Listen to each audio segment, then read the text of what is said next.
Police अगर चाह ले तो अपराधी को पाताल से भी ढूंढ कर ला सकता है। इस कहावत को एक बार फिर से मधेपुरा पुलिस ने चरितार्थ करके दिखाया। ऐसा हम इसलिए कह रहे हैं क्योंकि महज 12 घंटे में अपहरण हुए छात्र को पुलिस ने सकुशल बरामद कर लिया। क्या है पूरा मामला, सब कुछ विस्तार से बताएंगे। उससे पहले नमस्कार, मैं हूं रविकांत कुमार और आप देख रहे हैं आवर बिहार न्यूज। दरअसल यह पूरा मामला मधेपुरा जिले के मुरलीगंज थाना क्षेत्र का है, जहां शुक्रवार को अहले सुबह थाना क्षेत्र अंतर्गत रघुनाथपुर निवासी विष्णुदेव दास के करीब 14 वर्षीय पुत्र आशीष कुमार अपने साथियों के साथ रोजाना की तरह कोचिंग पढ़ने जा रहा था। इसी दौरान रास्ते में उनका अपहरण हो गया, जिसकी सूचना उनके चचेरे भाई ने मुरलीगंज थाना में लिखित आवेदन देकर दिया।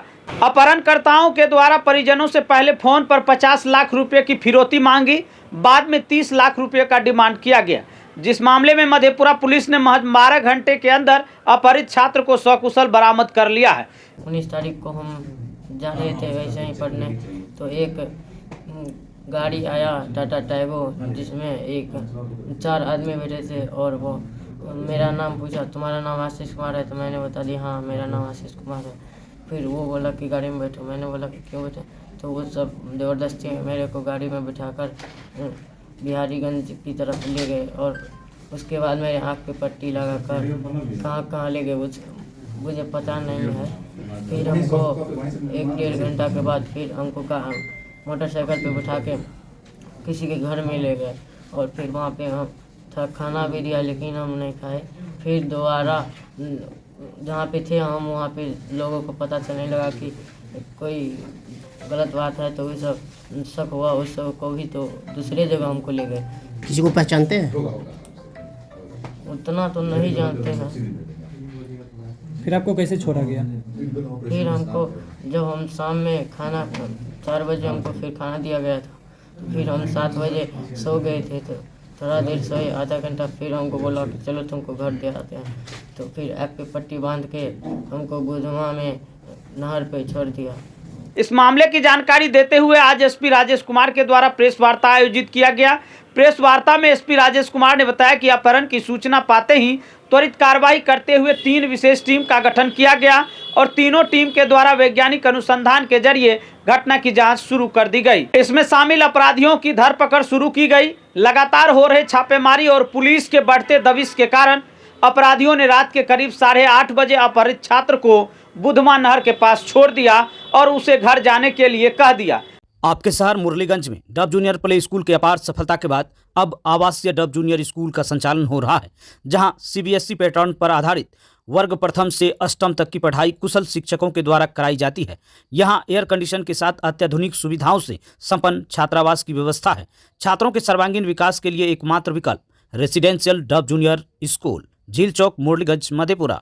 अधिक जानकारी के लिए आज ही संपर्क करें। जिसके बाद छात्र ने बुधमा में एक पान दुकानदार के मोबाइल से फोन कर अपने परिजन को इस बात की सूचना दी, जिसके बाद मौके पर पहुंची पुलिस ने सकुशल बरामद कर लिया। वहीं इस मामले में 4 अपराधियों को भी गिरफ्तार किया गया है। अन्य कई लोगों की भी पहचान की जा रही है, जिसकी गिरफ्तारी के लिए छापेमारी किया जा रहा है।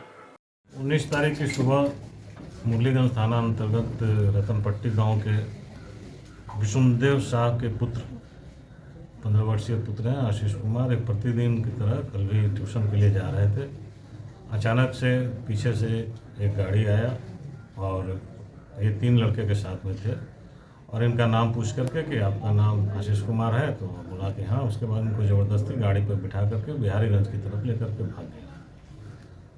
उसके बाद में इनके साथ जो बच्चे थे वो घर वालों को आकर के बताया कि ऐसी घटना हुई है।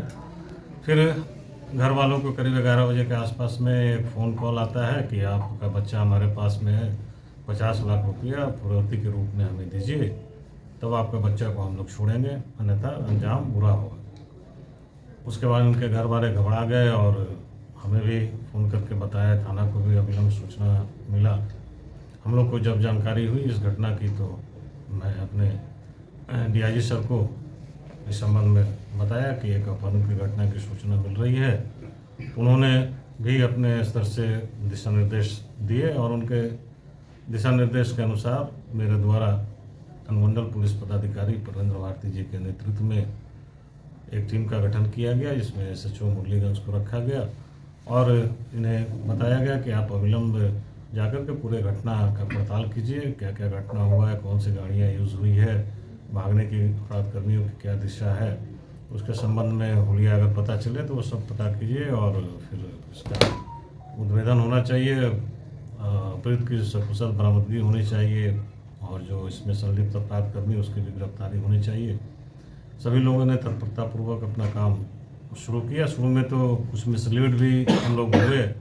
जो बच्चे वहाँ पे गाड़ी को देखे थे उसका नंबर भी उन्होंने बताया, तो उस नंबर पे हम लोगों ने पहले काम करना शुरू किया। तो नंबर भागलपुर का एक गाड़ी का निकला जो कि टियागो गाड़ी था टाटा का।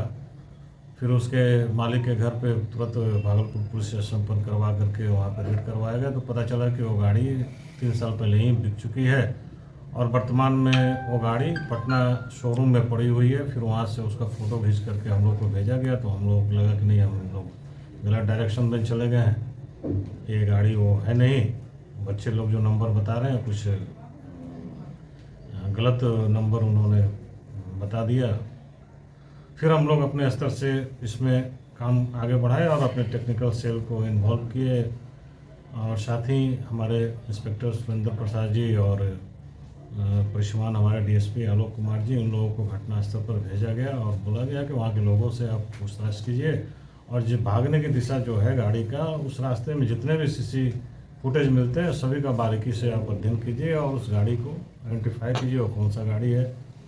वो लग गए, उन लोग भी अपने काम में लग गए, हमारे टेक्निकल सेल भी अपने काम में लग गया और इन लोगों के संयुक्त प्रयास से जो कुछ सूत्र हमें मिला, उस सूत्र के पे आगे काम करने के लिए मैंने फिर से एक नया टीम बनाया जिसमें थानाध्यक्ष मधेपुरा जो प्रकाश चौधरी, थानाध्यक्ष उदा किशनगंज राजकिशोर मंडल, थानाध्यक्ष शंकरपुर रोशन कुमार, थानाध्यक्ष बिहारीगंज अमित रंजन मिश्रा, इन सभी को मिला करके एक टीम को गठन किए तत्काल और इनको लीड पे जो सूत्र मिला था उस पर काम करने के लिए लगा दिया गया। इन लोगों ने बड़ा सक्रियता से तत्परता से अपने काम को किए और इनके प्रयास से रात में 9 बजे अपहृत बालक की सकुशल बरामदगी हुई बुधमा के पास में और इसमें संलिप्त 4 लोगों की गिरफ्तारी भी हो चुकी है। एक्चुअल में जो पुलिस का जो दबिश पड़ना शुरू हुआ और उसमें 1-2 जो उठ गए बहुत जल्दी से, तो घबरा करके जो भी अपराधकर्मी बच्चे को रखे हुए थे इनको छोड़ दिए बुधवार पास।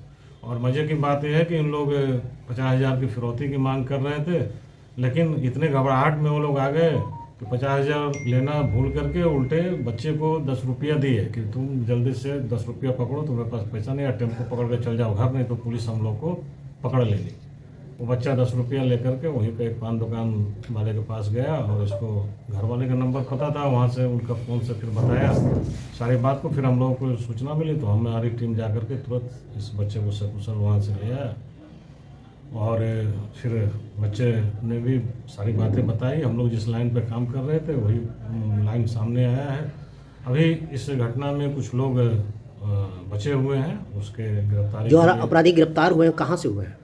ये सभी मधेपुरा से ही गिरफ्तार हुए हैं और अपराधी किस एक पूर्णिया से भी गिरफ्तार हुआ है। इसमें रात में हमारी टीम वहाँ गई थी, वहाँ से भी एक को पकड़ कर लाया पूर्णिया से, बाकी 3 मधेपुरे से गिरफ्तार हुए हैं और शेष सभी लोगों की चिन्हित पुलिस हमारी कर ली है। बहुत जल्द ही हम लोग उन लोगों को भी गिरफ्तार कर लेंगे और इसमें जो प्रयुक्त गाड़ी है उसको भी हम लोग बहुत जल्द बरामद कर लेंगे। एक्चुअल में ये योजना बहुत पहले से तैयार हो रही थी। इसमें बच्चे के गांव का भी एक लड़का शामिल है और यहाँ पे मधेपुरा में एक मोबाइल दुकान चलाता है, वो लड़का भी इसमें शामिल है। ये सभी लोग मिलकर के पिछले 20 दिनों से इसकी तैयारी कर रहे थे और फर्जी सिम वगैरह सब निकाल करके इसी काम के लिए इन्होंने फर्जी सिम निकाला था और उसी का प्रयोग इस घटना के बाद से उन लोग कर रहे थे कि ताकि पुलिस गुमराह हो जाए। लेकिन हमारी जो टेक्निकल सेल है बड़े बारीकी से बातों को पकड़ा और सही निशाने पर हमारे पुलिस काम की और तत्पश्चात परिणाम स्वरूप इस घटना का हम लोग 12 घंटे के अंदर में उद्भेदन कर लिए हैं। जो गिरफ्तार हुए हैं क्या उन पर पहले से ही आपराधिक कोई है इतिहास?